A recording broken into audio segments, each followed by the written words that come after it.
Okay, you guys, we're getting really close to the end. Slappy's World, Revenge of the Invisible Boy, and today we are starting on chapter 24. So where we left off, Frankie has finally told his parents he is invisible. Mom came up with the solution. Her brother is this brilliant scientist, and so she's decided to take Frankie to her brother, Siggy, to figure out if he can come up with something to reverse the invisibility spell. Here's Siggy's suggestion. Acid. No way, I cried. I'm out of here. You're not going to burn me with acid. Siggy made a gasping sound and raised his hand to his heart. Burn you? I'm not going to burn you, Frankie. Don't you trust me? I didn't answer. I started to back away, my eyes on the elevator doors. You have to listen to your uncle, Dad said. He's a brilliant man. Siggy would never hurt you, Mom said. I let out a long sigh. I decided to give in. I mean, Siggy was a genius chemical scientist, and I had nowhere else to turn. He led me to a wooden chair that had a tabletop jutting out from the side, like an old-fashioned school desk. Sit down, Frankie, he said softly. I slid into the chair. Are you sitting? He asked. Yes, I said. And to my surprise, Siggy leaned down, grabbed a leather belt attached to the chair, and strapped it tightly around my waist. I can't see you, he said. Is that comfortable? If you're not going to hurt me, I replied, why are you strapping me in? Just so I can find you, he said. I'll be back. I'm going to go mix the acids now.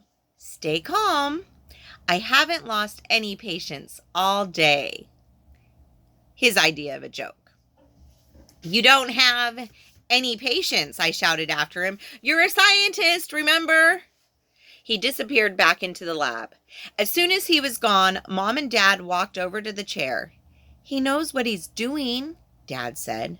Siggy can make an acid that doesn't burn, Mom said. And just think, Frankie, in a few minutes, we'll all be able to see you again. I started to say, what if it doesn't work? But my parents were so excited. They looked happy, so I decided not to say anything. The next 10 minutes were tense. Mom and Dad stood awkwardly, staring at each other, unable to think of anything more to say. I sat, staring at the lab door, waiting for Siggy to return.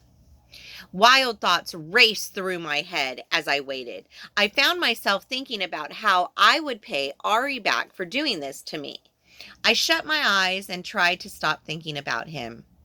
When I opened them, Siggy came through the lab door. He had a smile on his face, as if he had already succeeded. He carried a large glass beaker in both hands. The beaker was half filled with a clear liquid. The acid. I know you like to perform magic, Frankie, Siggy said, setting the beaker down on a window ledge. Well, I'm going to perform some magic of my own. Hope you're right, I stammered. Mom and Dad huddled behind Siggy. Since you're nervous about this, Siggy said, we'll start with something small. Put your hand on the desktop here. I slid my invisible hand onto the desktop. Okay, hold it very steady, Siggy said. Spread the fingers out and don't move a muscle, okay? Okay, I said. This should have your hand back in seconds, Siggy said. Just say, abracadabra. He lifted the beaker and held it over the desktop. Abracadabra, I shouted. Siggy tilted the beaker and poured the liquid over my hand.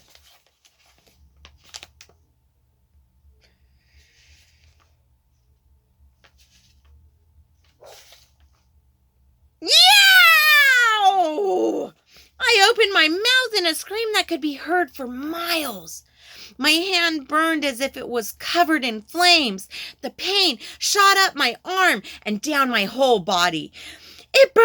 It burns! I wailed. Siggy took a step back. He set the beaker down. His eyes were lowered to the desk. Did it work? Can I see my hand?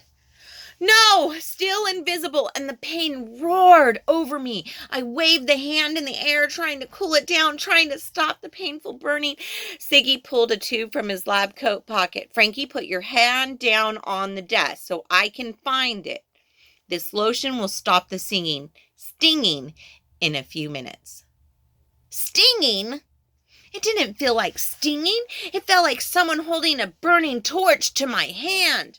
Siggy rubbed the lotion onto the back of my hand, and he picked up the beaker and started back to the lab. I have to remix this, he said. I'll get it right this time, Frankie. As fast as you can say abracadabra, no worries. I waved the hand in the air. The lotion was slowly starting to take away the pain. Mom and Dad both gazed at the desk in front of the chair. No sign of his hand, Dad said. Maybe Siggy isn't the right person for this. Of course he is, Mom argued. Siggy is a brilliant scientist. I know my brother. He'll keep trying till he gets it right. Keep trying, I cried. He was always like that, even when he was a little boy, Mom said. He wouldn't quit until he mastered something.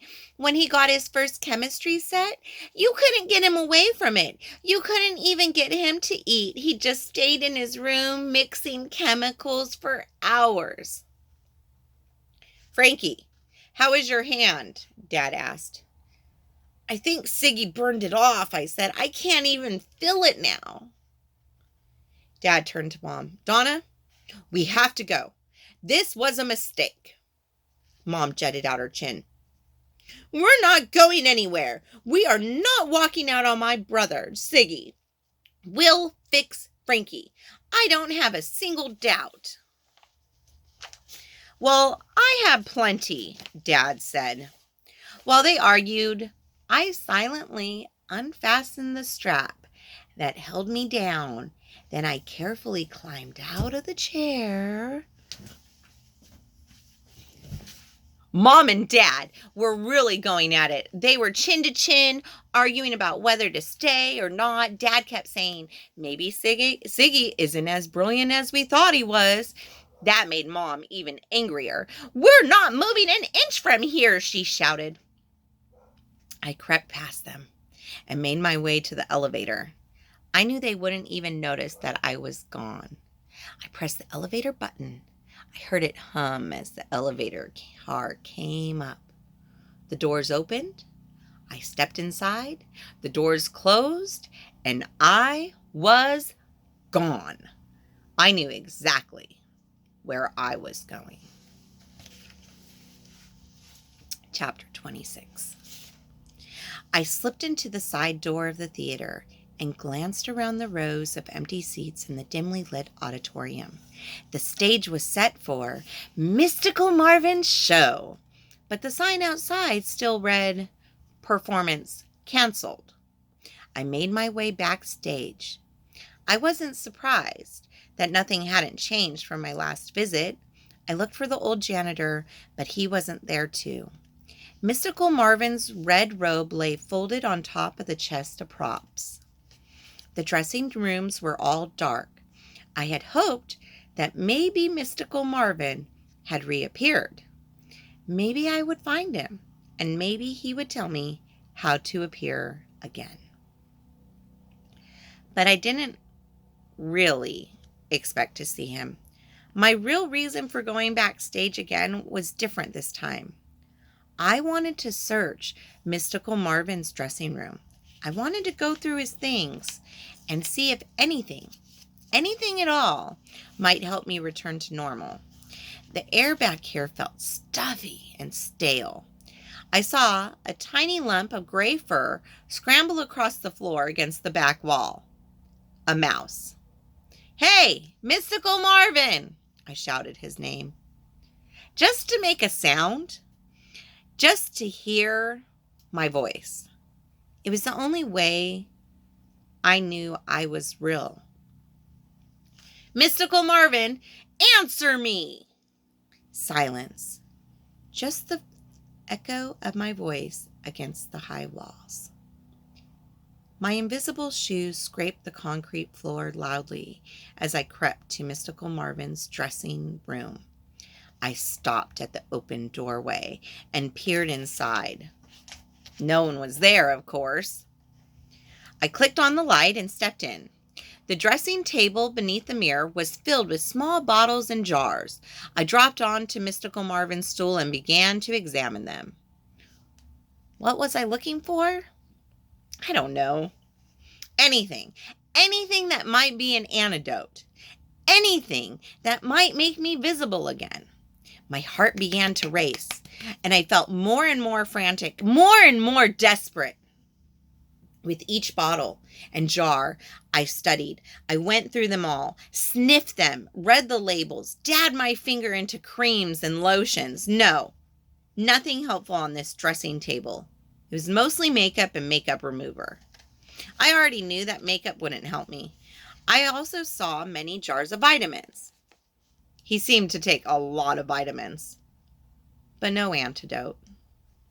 I jumped up from the stool and darted over to the tall wall cabinet. I flung the door open and raised my eyes to the top shelf. And there it was! A small bottle, a bottle of yellow liquid, the formula. With a groan, I reached up and pulled it down, grasping it carefully in my hand, breathing hard. I raised the bottle in front of me and gazed at the liquid. This was the formula that made Mystical Marvin and me disappear. Disappear and not return. Oh, wait. I spotted another glass bottle beside it. It held a yellow liquid. Squinting at the label in front, I read the words, "Appearing formula." Yes! I cried out loud. Yes! I'd found it. The appearing formula. The antidote. I grabbed it with a trembling hand. I nearly spilled it as I raised the bottle to my lips. Yes! Yes! I took a long drink of it. I was breathing hard as I lowered the bottle, and I took another look at the label. Oh, no! I squinted hard at the small square label. The letters D-I-S had been nearly rubbed out.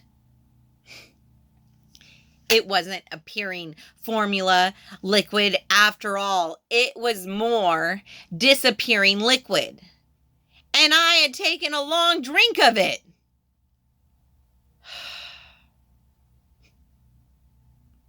I could still taste it, warm on my tongue. My throat burned. The warmth of the liquid gave way to cold, and suddenly I began to shiver. My invisible skin felt cold all over. I hugged myself, but I couldn't stop the violent shivers. I turned away from the mirror, gasping, struggling to force away the icy chill. I don't believe it. I drank more of the stuff. Now I'll probably be invisible for the rest of my life. The shivers stopped as quickly as they had started. I took one last frantic look into the mirror. No sign of me. Then I picked up the bottle of formula and shoved it into my jacket pocket. Maybe someone could figure out what was in this stuff. I stepped out of the dressing room. My mind was whirling. My whole body felt heavy with disappointment and fear. I stepped out onto the sidewalk, lowered my head, and started to run full speed. I didn't think about where I was going. I didn't even see where I was headed. Cars and people and stores flew past me in a dizzying whirl of color. I let out a hoarse cry. I couldn't keep my frustration inside. Two teenage girls getting into a car turned to see who made the howl. I watched in confusion I watched the confusion on their faces when they didn't see anyone around. I had my eyes on them. I didn't realize I'd been running in the street along the curb. I smashed headfirst into a parked car. Blinding pain roared down my whole body. I didn't move, just threw myself onto the trunk of the car and waited for the pain to fade. Hey, who did that? A man was sitting in the front passenger seat. He whirled to the window. Of course, he couldn't see me. I started to run again. I finally slowed to a walk when I reached the park. I was panting hard. My body was drenched in sweat. Clouds covered the late afternoon sky. The sun had faded behind them, and the air grew heavy as if it was about to rain. I walked along the wide path that led through the park. My house was not far from the other side of the park. Walking slowly, I started to calm down a little. The waves of anger had stopped, and I began to feel weary, exhausted. After running for miles, my legs felt as if each weighed 1,000 pounds. I was halfway through the park when I heard the scrape of footsteps behind me. I turned. No one there. I continued walking. Still heard the footsteps, soft but steady, close behind me. I stopped and turned again. I squinted into the gray light. No one behind me. No one on the path. I turned to walk again, and someone grabbed me by the shoulder. Hey, let go, I cried. Let go of me. I spun around. There was no one there. Oh, yes, there was. Of course. It had to be Marvin. Finally, I had help. We're almost there, you guys. Join me one more time for the final ending. Is Mystical Marvin really going to be able to help Frankie? He's invisible too. Will they ever figure it out? Was Siggy really a big help? Will he be? Join me next time to find out.